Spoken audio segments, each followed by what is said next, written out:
जय श्री कृष्ण। धर्म प्रचार के समय समय पर अपने अपने साधन रहे हैं। पहले साधु संत गांव-गांव जाकर, घर घर जाकर लोगों को सत्संग किया करते थे और प्रचार किया करते थे, अर्थात धर्म को हर जगह फैलाते थे। आज ये सोशल मीडिया भी एक धर्म का अच्छा साधन बन चुका है, जिसमें आप बहुत सी चीज़ें घर बैठे देख सकते हैं, सुन सकते हैं।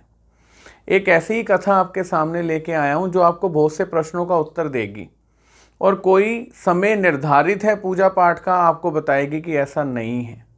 एक संत एक गांव में गए। उन्होंने घर घर जाकर ये बोलना शुरू किया कि कृष्ण भक्ति बहुत ज़रूरी है। अगर संसार में आके मुक्ति का पात्र बनना है तो भगवान को भजना बहुत ज़रूरी है। उन्होंने सदा ही ये भजन गाना, भज गोविंदम गोविंदम भज मूढ़मती, पुनरपि जन्मम पुनरपि मरणम, पुनरपि जननी जठरी शयनम। कि गोविंद को भज मूढ़मती, अगर तू बार बार माँ की कोख में जठर अग्नि में तपने से बचना चाहता है तो गोविंद को भजना बहुत ज़रूरी है। बड़ा परिश्रम करके लोगों को ईश्वर का ध्यान कराने की कोशिश करनी, लेकिन होना क्या जो आज होता है। सबने एक ही बात कहनी, महात्मा जी एक बार ये जिम्मेदारियां निपट जाएं, बस फिर भक्ति पूजा पाठ ही करनी है, कोई और काम नहीं करना, बस एक बार ये जिम्मेदारियां निपटें तो सही, मैं तो फंस गया हूँ। साधु महात्मा इतने परेशान हो गए कि इन लोगों को कैसे समझाऊं कि जिम्मेदारियां कभी नहीं ख़त्म होती, प्रॉब्लम्स कभी नहीं ख़त्म होती, रिस्पॉन्सिबिलिटीज़ कभी नहीं ख़त्म होती। आपको इनके साथ जीवन जीते जीते अपना धर्म पूजा पाठ करना होता है, आपने ईश्वर को भजना होता है। आप ये नहीं सोच सकते कि भक्ति के लिए कोई स्पेशल समय होगा, जिसे आज के लोग बुढ़ापा बोलते हैं कि भाई एक बार अभी जवानी जी लो, उसके बाद बुजुर्ग अवस्था में तो यही काम करना है, भक्ति पूजा पाठ। और आप अपने आगे पीछे देखें, अधिकतर बुजुर्ग आपको कहीं ना कहीं बैठ के या तो ताश खेलते नजर आएंगे, या पेपर पढ़ते नजर आएंगे, या घर की उन बातों में हस्तक्षेप करते नजर आएंगे जहां उनका कोई रोल नहीं है। अर्थात बुजुर्ग अवस्था में भक्ति ये कोई ज़रूरी नहीं है कि आप कर ही पाओगे।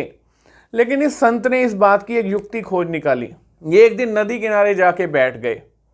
गांव वालों ने सोचा, संत पूरे दिन दिखते थे, कभी यहाँ दिखते थे, कभी वहाँ दिखते थे, यहाँ चले कहाँ गए।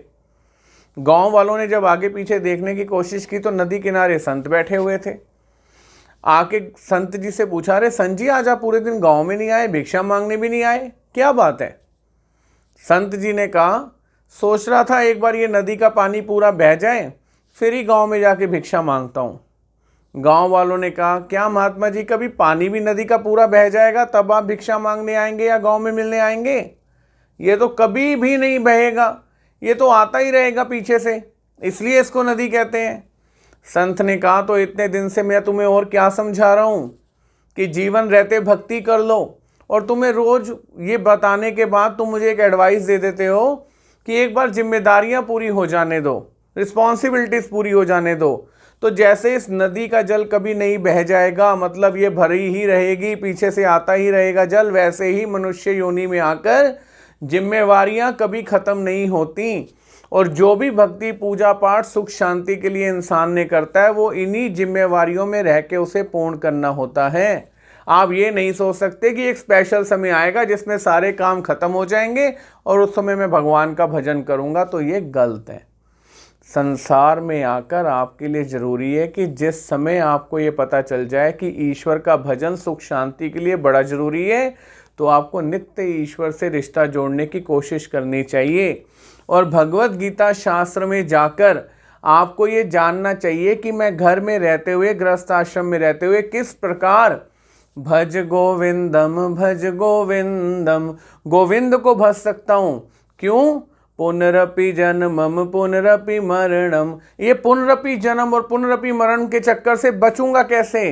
पुनरपि जननी जठरी शयनम, और माँ की पेट में जो जठर अग्नि जलती है उसमें तपने से कैसे बचूंगा? इसका उपाय आपने आज से ही स्टार्ट करना है, कोई स्पेशल उम्र नहीं आएगी। इसलिए उस जमाने में दिया गया एक संत का ज्ञान कि पहले नदी का जल बह जाने दो, जैसे असत्य है वैसे ही आप लोगों का ये कहना और मानना बिल्कुल असत्य है कि कभी ये जिम्मेदारियां खत्म होंगी और आप भक्ति शुरू करेंगे। जय श्री कृष्ण।